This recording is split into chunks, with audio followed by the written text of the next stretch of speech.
Well, hey there guys, and welcome back. On this week's show, we're installing some plinking targets.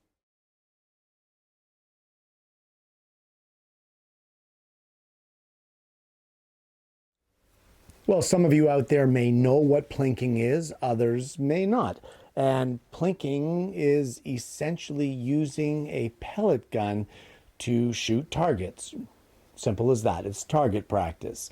Now, my wife and I did some plinking years ago. We haven't done it in a while, but I still have the pellet trap that we made here on the show. And this thing has seen an awful lot of rounds fired into it.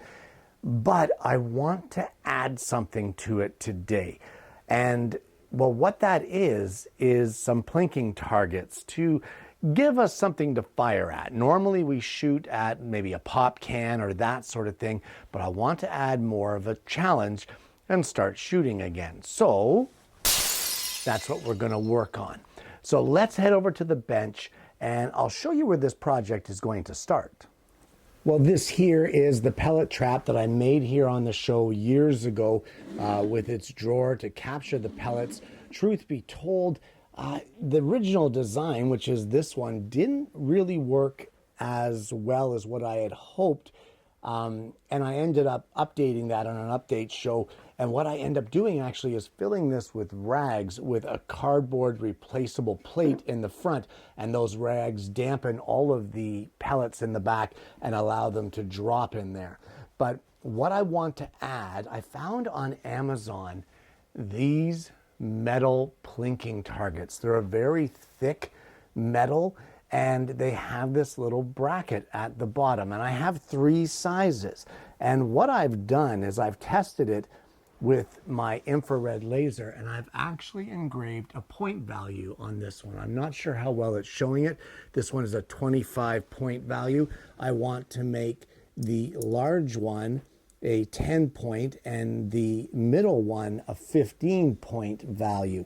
That way, if you knock all 3, it's 50 points.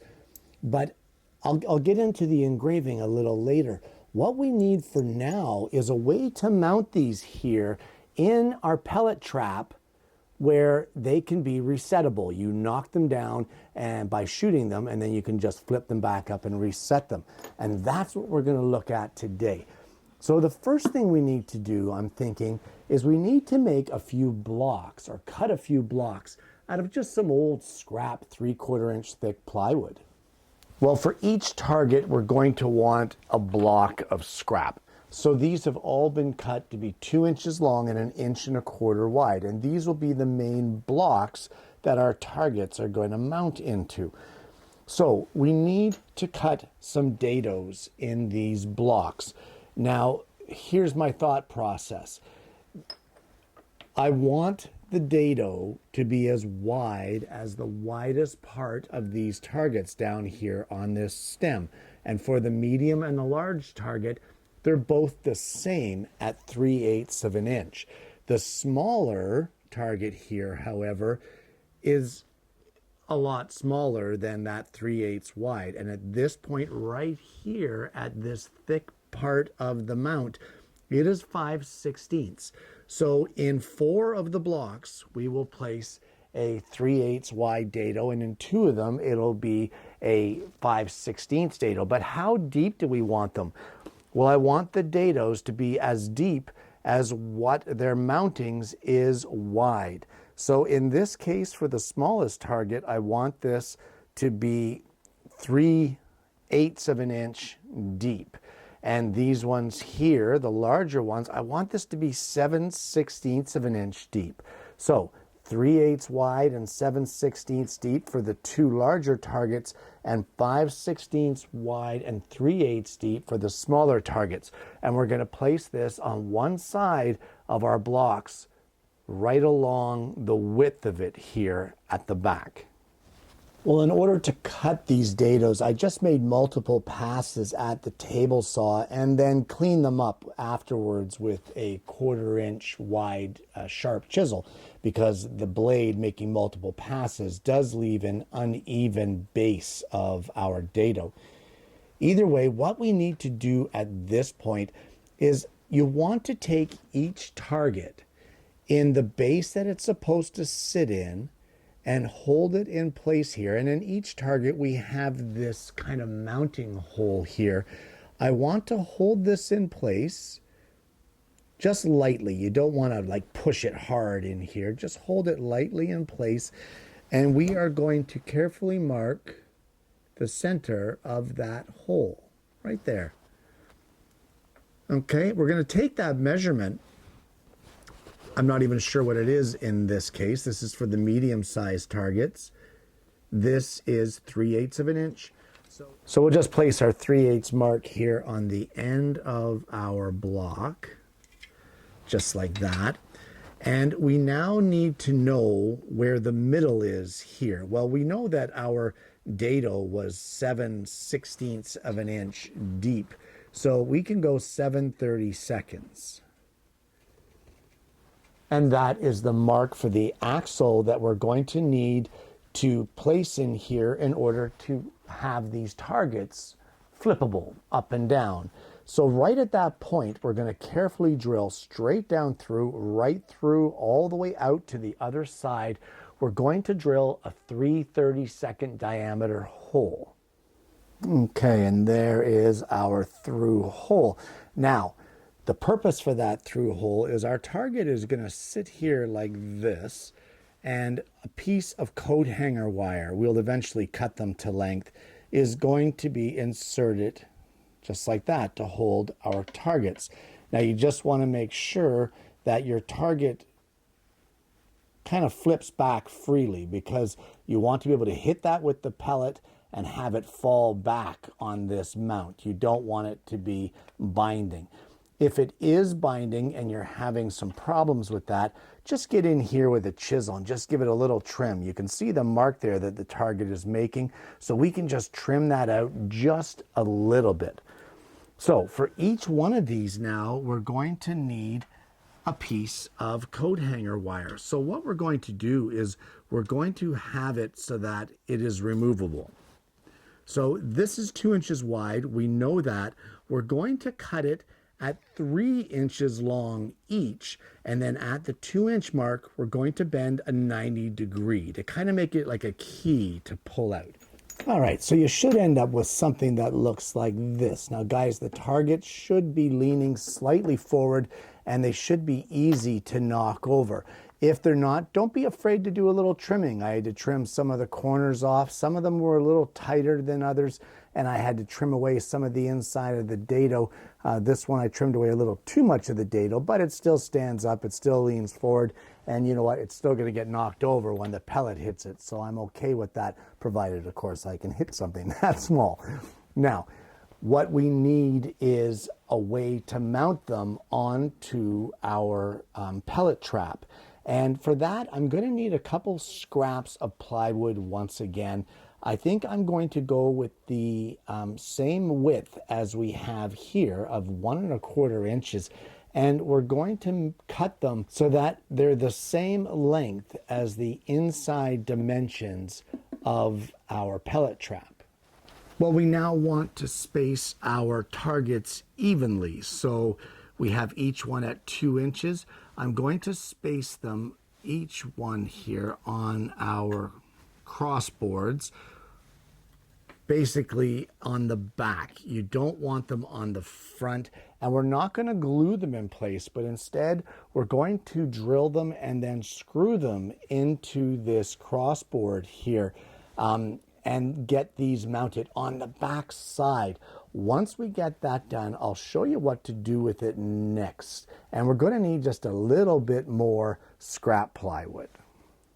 And at this point, we've got 2 rows of targets. So I actually want them to be above each other like this. So what I'm going to do is I have a couple pieces of scrap plywood. They're 3 inches wide and 4 1/4 inches long. We are going to place them on the end here, just like this. We're going to screw and countersink this into place, and then our top target row will sit up here. And we will do that on both sides to kind of get like a rack assembly.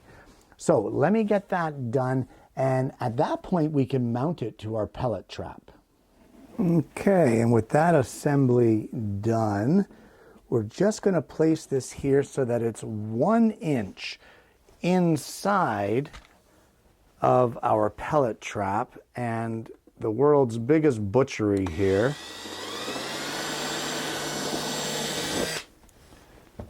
Just like that. And I'm going to use a number 8 by 3/4 inch screw here. And then I'll put a second one as well, just to give it some stability.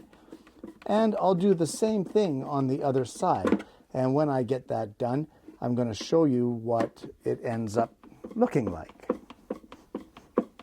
And there we have our targets. Now, what about the engraving? Guys, I know this is nothing special here. And I'm not worried about it because I'm pretty sure this is going to get completely demoed over time. But we want to put the point values on our metal targets here. So for that, I'm going to be using the X-Tools F1 laser, but because it's metal, I'm going to be using the infrared feature of the laser. Well, I'm here in XCS. Now guys, if you're going to be using the infrared function of the X-Tools F1, you need to use the proprietary software that is meant to be used with the laser. In this case, it's XCS, or X-Tools Creative Space. So I have drawn a circle here. This circle is 41 millimeters around, and we can just click on it and we can see that right up here at the top. You can, just like in Lightburn, if you hold your shift key while drawing a circle, it will keep its height and its width equal so that it's going to lock it into place to get the proper proportions. But this 41 millimeters is actually the size of our largest target.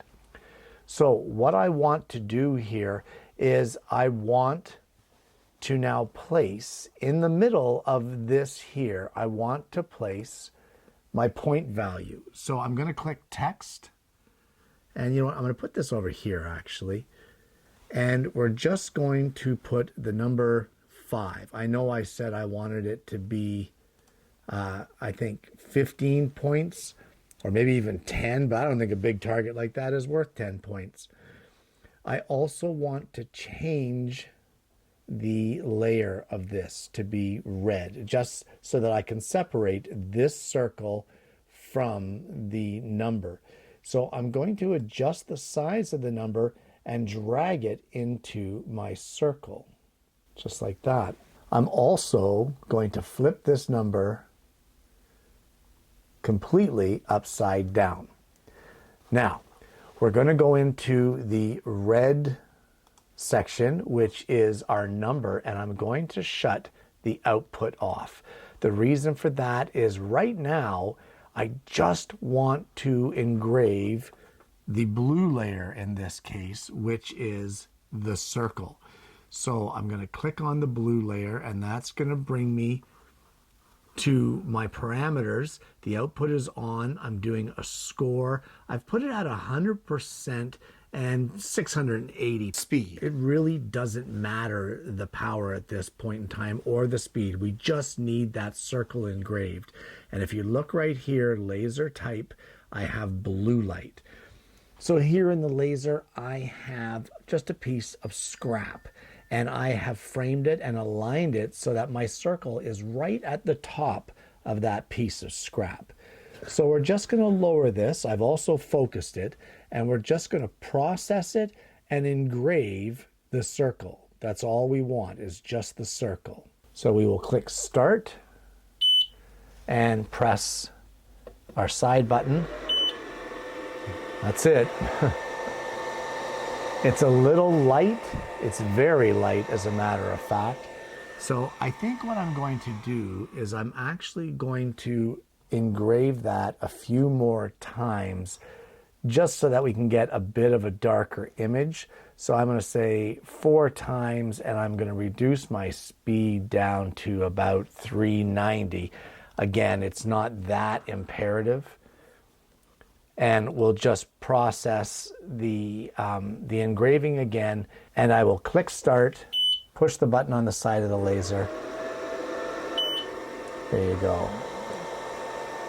And you can see here now we have this circle engraved onto that piece of scrap.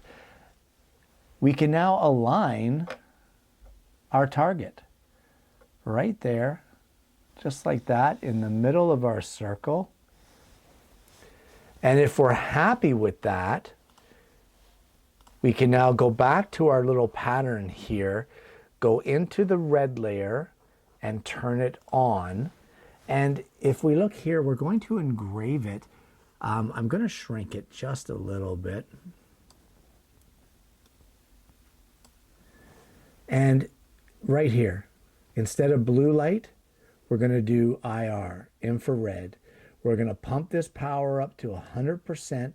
We've got the speed slowed right down to 80. And I think I'm going to do maybe 5 passes there and see how we do. I also now want to come into the blue layer. I no longer need to engrave that circle. So I want to shut off the output. Now guys, you may be wondering, why did I make the 5 upside down? It's because my target is upside down here. You have to remember this part here, our little hinge, is on the bottom. So we really have to compensate for that. So I'm just going to make sure that my target is lined up. I'm going to focus in on that target. There we go. And now, using the infrared, I'm just going to process it and engrave it. And we'll click start and press the button on the side of the laser.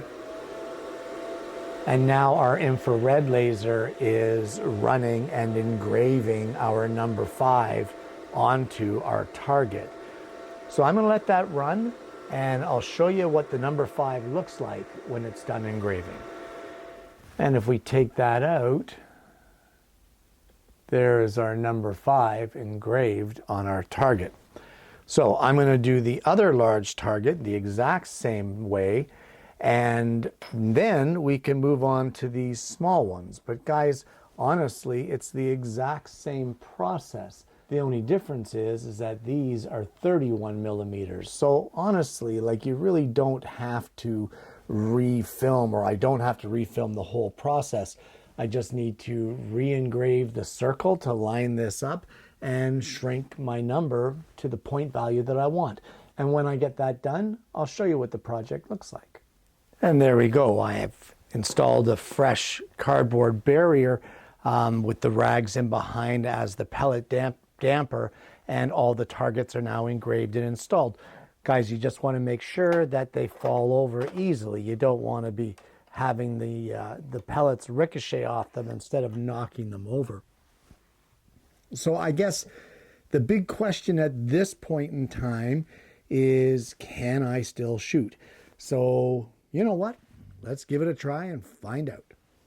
Well, I fired 7 shots and I've hit nothing. I'm all around it, but not on it. So let me try it again. I thought I hit it once and it didn't fall over, and that could be an issue. But either way, let me just give this a try and see what happens. All right, fresh magazine in. Try this again. Shooting from about 18 to 20 feet. Okay, I'm going to try for the 15 pointer.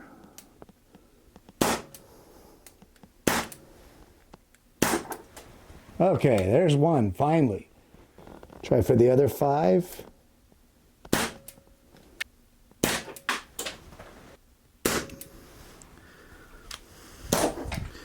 Well, it's obvious, guys, that I am out of practice, and either way, that's pretty cool. Take the targets down and you can reset them and go again. And there you have it. Some plinking targets, or resettable plinking targets. Guys, this is a very isolated and very specific video that is for a very small group. I know that, you know what, out of all of my viewers, I can probably count on one hand the number of them that this type of thing would interest. But I've always said, if the video is of interest and it helps one person, then the video was worth producing. Now, this pellet trap that I made this years ago, and this thing has taken a ton of abuse. I have shot the living you-know-what out of this pellet trap, and it has gone through some changes. In the initial video of making that pellet trap, there was actually carpet along the back side and a carpet that hung down the front. And the pellets would hit that carpet and drop into a drawer to be removed. The ones that got through the carpet would ricochet off of that 45-degree back panel and go down into the drawer. But I was getting far too many ricochets come out of there and come back at the shooter. So I changed the design. And while the actual size and shape of it is the same, that front cardboard plate that goes there is only there to hold about 50 rags in place inside of that pellet trap. And the pellets penetrate the cardboard with ease, and then they just die in the rags. They go nowhere, and it took away a ton of the ricochets. So these targets that I've added are just another little addition to be able to play around. Normally it's tin cans or that sort of thing, or little targets held up in place. Try to get your grouping in place and that sort of thing. But these targets are a little more fun. Maybe add some competition and use less paper targets and less tin cans. Plus, there's a point value at it now, so it's very easy to keep score. Now, I'm not going to pretend that I'm some kind of marksman, because I'm not. I have fun plinking and shooting targets, but I'm not great at it. I used to be half decent, but I haven't touched the trigger in about 2 years, and because of that, I think I fired 24 shots before I hit 3 targets. That's okay. That comes with practice. It's like anything else. I haven't touched it in a while. It's going to take me a while to get back into it. Maybe my sights are off. Maybe the air in here isn't right, or maybe I'm just not that good. Either way, guys, if you are someone who likes plinking and enjoys it, I'm going to post the link down below to those little targets. They're pretty inexpensive. And you know what? They're just a lot of fun, and add a little bit of an extra challenge and a little bit of extra competition, we'll say, to your plinking adventures, if that's what you're interested in. Guys, I want to thank you so much for tuning in. If you haven't already and you've enjoyed what you've seen today, why not like and subscribe to the channel? We have an amazing audience base here, and I'm hoping that you're going to consider becoming a part of that. I hope you've enjoyed today's content today, guys. I hope that if plinking is something that's in your wheelhouse, that you're going to check out these targets and give them a whirl and maybe add a little bit of extra challenge to your shooting enjoyment. And more importantly, guys, I hope you're going to join me again next week when I bring you yet another Alternative Tuesday.